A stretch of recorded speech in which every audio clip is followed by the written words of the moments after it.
എന്താണ് ഡൽഹി മദ്യനയ കേസ്? വിദഗ്ധ സമിതിയുടെ നിർദ്ദേശപ്രകാരം പ്രാബല്യത്തിൽ വന്ന നയം സർക്കാരിൻ്റെ വരുമാനം വർദ്ധിപ്പിക്കുക, മദ്യമാഫിയകളുടെ കടന്നുകയറ്റം അവസാനിപ്പിക്കുക എന്നീ ലക്ഷ്യങ്ങളോടെയാണ് ഇത് അവതരിപ്പിച്ചത്. ഇത് പ്രകാരം 2021 നവംബറിൽ മദ്യവിൽപ്പന സ്വകാര്യ മേഖലയ്ക്ക് കൈമാറി.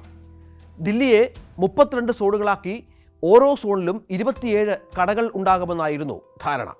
അങ്ങനെ 865 ഔട്ട്ലെറ്റുകൾക്ക് സർക്കാർ അനുമതി നൽകി. ഇതോടെ സർക്കാരിന് മദ്യവിൽപ്പനയിലുള്ള നിയന്ത്രണം പൂർണ്ണമായും അവസാനിച്ചു.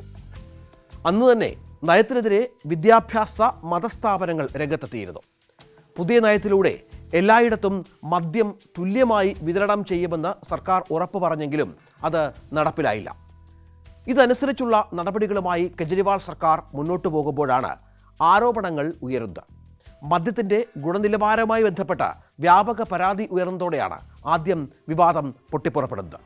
പണം കെട്ടിവെക്കുന്നതിന് സർക്കാർ സമയം നീട്ടി നൽകി, സ്വകാര്യ ചെറുകിട വ്യാപാരികൾക്ക് വൻ സാമ്പത്തിക ലാഭമുണ്ടാക്കി, ഖജനാവിന് സാമ്പത്തിക നഷ്ടമുണ്ടാക്കി, വലിയ തുക ഉപഹാരമായി നേതാക്കൾ കൈപ്പറ്റി, തെരഞ്ഞെടുപ്പ് പ്രചാരണത്തിന് ഈ പണം ഉപയോഗിച്ചു തുടങ്ങി നിരവധി ആരോപണങ്ങൾ തുടർന്ന് ഉയർന്നു വന്നു.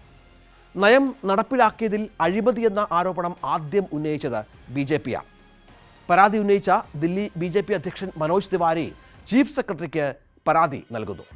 ഈ പരാതിയുടെ ഗൗരവ സ്വഭാവം കണക്കിലെടുത്ത് നേരിട്ട് ചീഫ് സെക്രട്ടറി അന്വേഷിക്കുന്നു.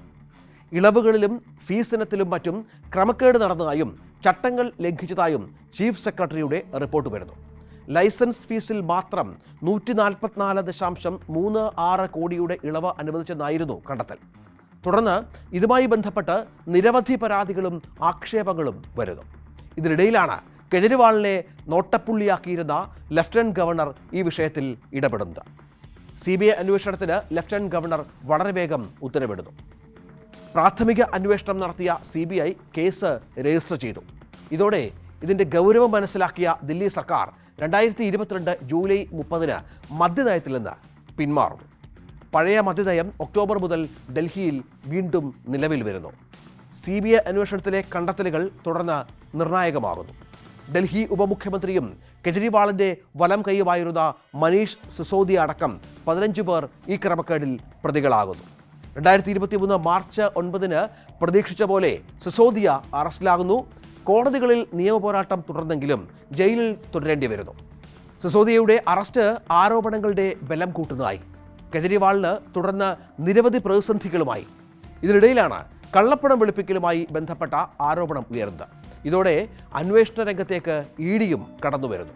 2023 ഒക്ടോബർ 4 MP സഞ്ജയ് സിംഗ് കൂടി അറസ്റ്റിലാകുന്നതോടെ കെജ്രിവാളിലേക്ക് ഏത് നിമിഷവും അന്വേഷണവും അറസ്റ്റും എത്തുമെന്നായി.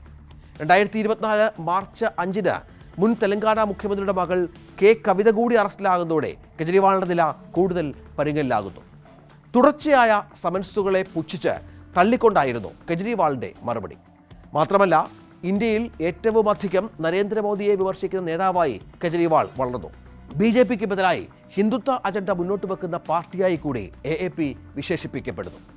അങ്ങനെ കോൺഗ്രസിൻ്റെ അഴിമതിയോട് പൊരുതി, BJPയോട് സന്ധിയില്ലാതെ പൊരുതി, ഒടുവിൽ ഇന്ത്യ മുന്നണിയുടെ ഭാഗമായി തുടർച്ചയായി ദില്ലിയിൽ അധികാരത്തിലെത്തി അത്ഭുതം കാട്ടിയ കെജ്രിവാളിൻ്റെ അസ്തമനമാണോ ഈ അറസ്റ്റ്?